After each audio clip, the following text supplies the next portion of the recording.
Assalamualaikum warahmatullahi wabarakatuh. Kami dari kelompok 4 yang membahas tentang sila keempat yang isi pembahasannya tentang konflik antar mahasiswa berdasarkan sila keempat di Fakultas Sains dan Informatika. Membernya ada saya Tatiana Faulandari, dilanjut oleh Saya Siva Nuril Kolbi. Saya Alvin Mamariki. dan untuk sastra beliau mengundurkan diri. Oke, untuk latar belakang dari permasalahan ini adalah kami mengambil konflik mahasiswa saat bermusyawarah di lingkungan kampus, baik dalam segala organisasi dan himpunan, seperti BEM, HIMA, UKM, fakultas. Pastinya dalam setiap organisasi banyak terjadi diskusi serta musyawarah yang mengharuskan seluruh partisipan mengeluarkan pendapat. Namun tidak menutup kemungkinan saat kebebasan berpendapat dijalankan menimbulkan konflik musyawarah antar mahasiswa. Untuk Oh ya, pengertian sila keempat akan dibaca oleh rekan saya. pengertian dari sila keempat Pancasila. Sila ini menekankan bahwa setiap keputusan yang menyangkut kepentingan bersama harus dibuat melalui proses musyawarah.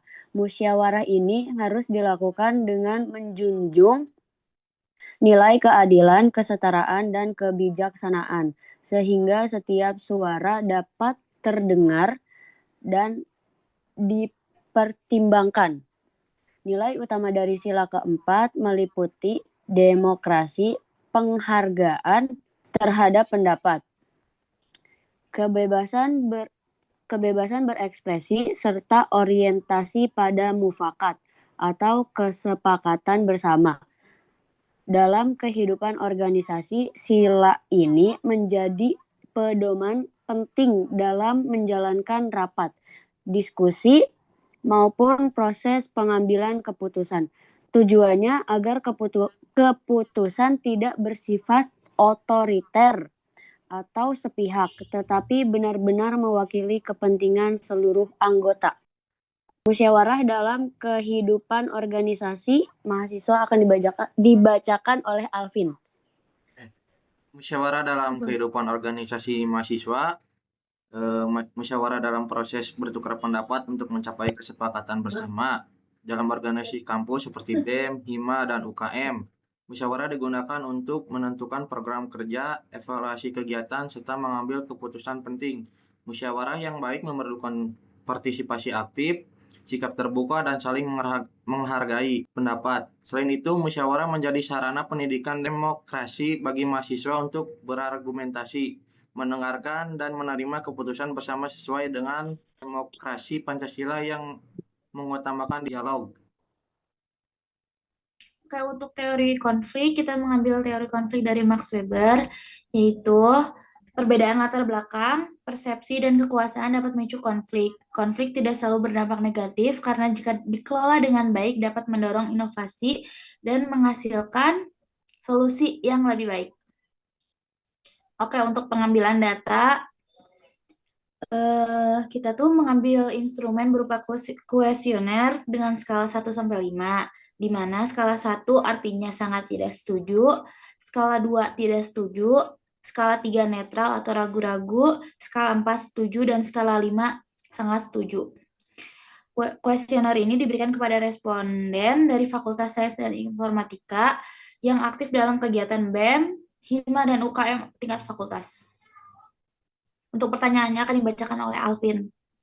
Untuk pertanyaan kuesionernya, yang pertama, saya merasa pendapat saya didengar ketika melakukan saat diskusi. Yang kedua, saya terbiasa menyampaikan pendapat dengan sopan dan bijaksana. Yang ketiga, ketika mengambil keputusan bersama, saya lebih memilih musyawarah daripada voting cepat.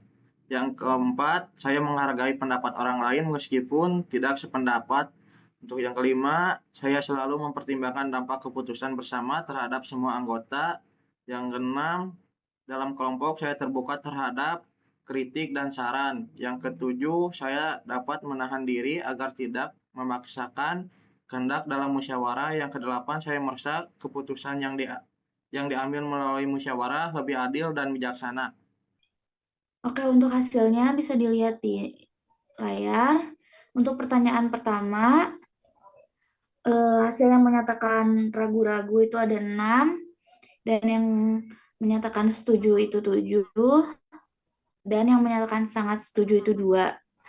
Untuk pertanyaan kedua, yang menyampaikan ragu-ragu itu 4, yang menyampaikan setuju 6, dan yang sangat setuju 5. Untuk pernyataan ketiga, yang menyampaikan ragu-ragu 6, dilanjut untuk yang setuju 5 dan sangat setuju 4.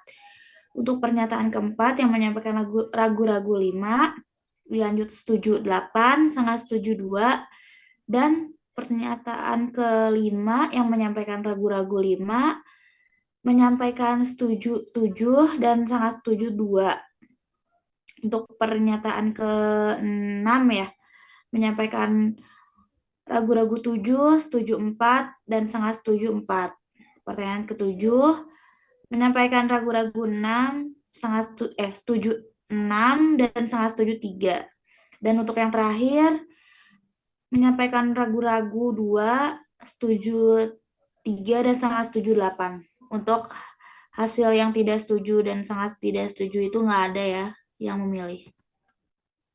Ini untuk hasil pendataan dengan diagram. Dan untuk kesimpulan akan dibaca oleh Syifa. Dapat disimpulkan bahwa diperlukan kedewasaan berpikir, kemampuan berkomunikasi yang baik, serta terbuka dalam menerima perbedaan agar musyawarah tetap berjalan efektif dan konstruktif. Dengan mengelola konflik secara baik, musyawarah tidak hanya menjadi ajang perdebatan, tetapi juga sarana pembelajaran dalam membangun kerjasama, kepemimpinan, dan toleransi di lingkungan kampus. Sekian presentasi dari kelompok 4. Maaf bila ada kesalahan. Terima kasih.